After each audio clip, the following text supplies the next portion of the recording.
Doctor महामृत्युंजय जाप के मरीजों पर होने वाले असर की जांच कर रहे हैं। जिन लोगों पर यह रिसर्च किया जा रहा है वो सभी ब्रेन इंजरी यानी मस्तिष्क की चोट के मरीज हैं। ये स्टडी 40 लोगों पर इस समय की जा रही है।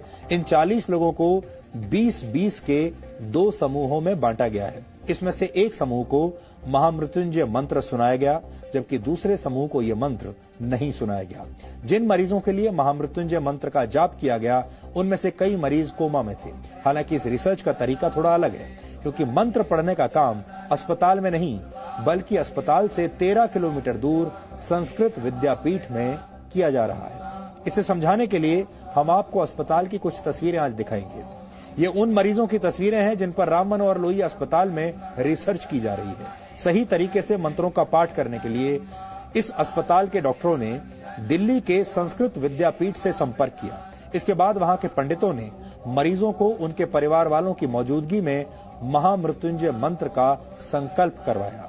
डॉक्टरों और मंत्रोच्चार करने वाले आचार्यों का कहना है कि मंत्रों की शक्ति से 20 में से 18 मरीजों को बचा लिया गया, जबकि जिन मरीजों के लिए मंत्रों का पाठ नहीं हुआ, उन मरीजों में कोई सुधार नहीं देखा गया। महामृत्युंजय मंत्र का अर्थ है मृत्यु को जीतने वाला महान मंत्र। ऐसा माना जाता है कि इस मंत्र का जाप करने से अकाल मृत्यु का डर समाप्त हो जाता है। इस मंत्र की रचना ऋषि मार्कंडेय ने की थी।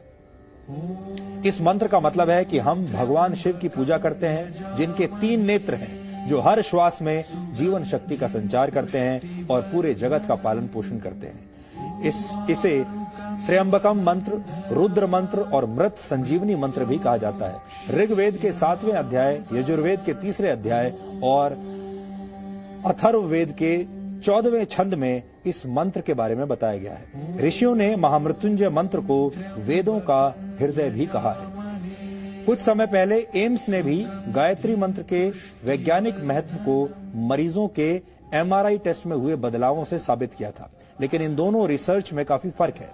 एम्स में मरीजों ने खुद गायत्री मंत्र का जाप किया था, लेकिन महामृत्युंजय पाठ संस्कृत विद्यापीठ में आचार्यों द्वारा किया जा रहा है और मरीज वहां से कई किलोमीटर दूर अस्पताल के ICU में भर्ती हैं। इस रिसर्च के जरिए ये समझने की कोशिश की जा रही है कि वेदों और धर्म ग्रंथों में किसी दूसरे के लिए प्रार्थना करने के असर का जो महत्व बताया गया है, क्या उसका कोई वैज्ञानिक आधार है भी या नहीं। भारत सरकार की सबसे बड़ी मेडिकल रिसर्च संस्था Indian council for medical research ने इस स्टडी को फंड किया है। ये स्टडी 3 वर्ष के लिए की जा रही है, जिसमें से 1.5 साल का समय पूरा हो चुका है।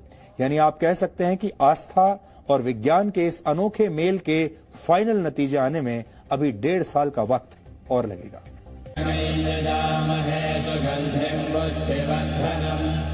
स्वर विज्ञान के हिसाब से माना जाता है कि महामृत्युंजय मंत्र के अक्षरों का स्वर के साथ उच्चारण किया जाए तो शरीर में वाइब्रेशन होता है। ये वाइब्रेशन दिमाग की नसों को सक्रिय करने में मदद करता है। हालांकि यहाँ ध्यान देने वाली बात यह है कि इस प्रयोग में मरीज खुद मंत्र नहीं पढ़ रहा है, बल्कि उसके लिए पंडित एक तरह से अनुष्ठान कर रहे हैं। यानी इस रिसर्च का आधार पूरी तरह से आस्था के विज्ञान पर टिका है। दुनिया भर में ये अपनी तरह की पहली रिसर्च कही जा सकती है। इसीलिए इस रिसर्च के तरीकों को लेकर जितने सवाल हैं, उतना ही इंतजार रिसर्च के फाइनल नतीजों का किया जा रहा है। मेडिकल